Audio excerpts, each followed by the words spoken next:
Okay, thanks for coming in and looking at the poster. I want you to be able to understand what we've been doing in pregnancy, the whole area of pregnancy potential, and I use a new phrase. I'm using a phrase, pregnancy potential for the man, and why we feel emphatically that you are able to look at an individual man and find out whether he is going to produce a pregnancy or he cannot. For ASRM, I have put together a new phrase, and my new phrase is Clear CASA. Now, the reason I wanted to create a new phrase is that for some years there's been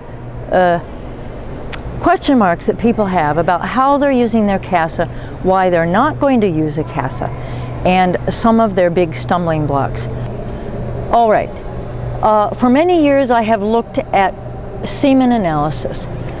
Today there's this question about basic semen analysis and what's wrong. A basic semen analysis is not giving them an answer about what these sperm can do. It will count the sperm and it will tell you they're moving, but beyond that, what do we want to know? I want to know, are these sperm fertile?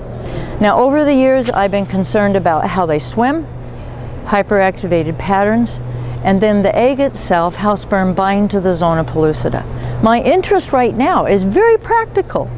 I want to say we can measure for each man why his sperm are not capable of fertilizing egg and answering the question, yes, no, he cannot fertilize an egg. We've given you some examples of swimming patterns for capacitation.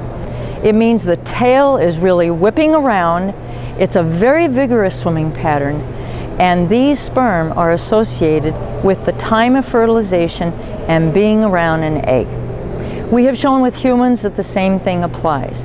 This particular pattern is a helical pattern. Here I have a hand drawing of a high-speed video. We did slow motion tracking here, and that same sperm on the video, I analyzed its path with a CASA instrument. Now, these three studies, and for many years I have used Hamilton Thorne instruments. I myself have purchased 3 IVOs and 1 Ceros, and I'm here to tell you why the data for pregnancy helped me stay with CASA and with the Hamilton Thorne instruments that I use. In this study, we are piggybacking on another poster which is right down the row to say why we have selected over the years and stayed with a set of criteria that define a hyperactivated sperm. You'll see that we use a linearity, a VCL, and a ALH number to define categories of sperm that are swimming with hyperactivated motility. There's been some debate about how to define that. You see a number of different criteria set out in published papers. Our numbers, we believe, have been solidified and validated by the fact that I can tell you consistently what his pregnancy potential is. In the early days, we showed that the percent vigorous swimming called hyperactivation, and we see it in 4 patterns called thrash, helical, star, and circling. Those together, what do you find out from men who produce pregnancies?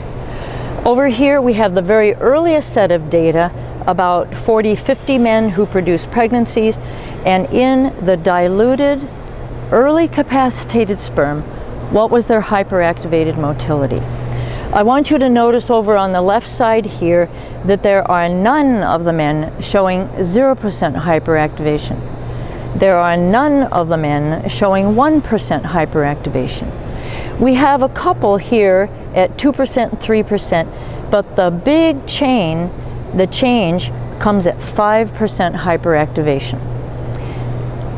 The opposite is right here in the earliest set of data, which we talked about in 1996.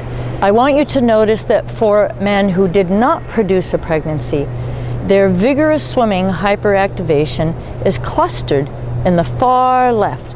0, 1, 2, 3, 4, and hardly anything at 5, 6, 7, 8. Statistically, we chose a 5% cutoff, and this was in 1996.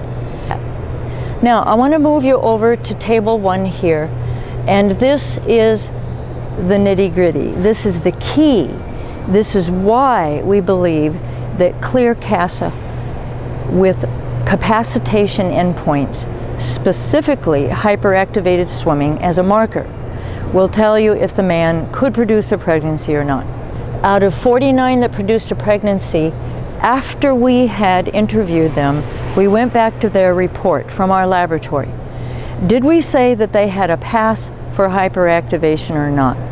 Did they have 5% hyperactivation or more? We looked at their reports, 43 of 49, and you do the math, and that's 88% of that group we correctly predicted prospectively. We went to a new group of patients a couple of years later, and I want you to notice there were 17 that were pregnant. After we learned about it, we went back to their report that we had produced and asked, what is their capacitation and hyperactivation using Clear CASA? 15 out of the 17 reports showed that we were correct. We had said they were 5% or more. That is an 88% correct prediction. 2 or 3 years later, we did another group. 2 or 3 years later, we did another group, and now we've done it 5 times. I feel extremely confident about where we're going with this because that covers 17 years of patients.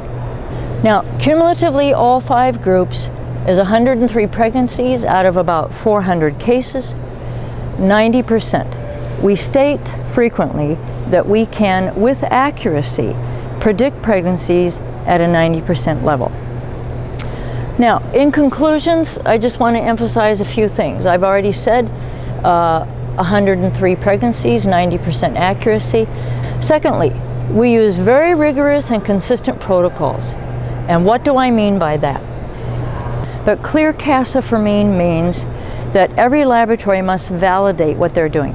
If they have a protocol, they better validate it with their pregnancies and their failure in pregnancies. Thirdly, we did a lot of statistics to provide you this data. They're here.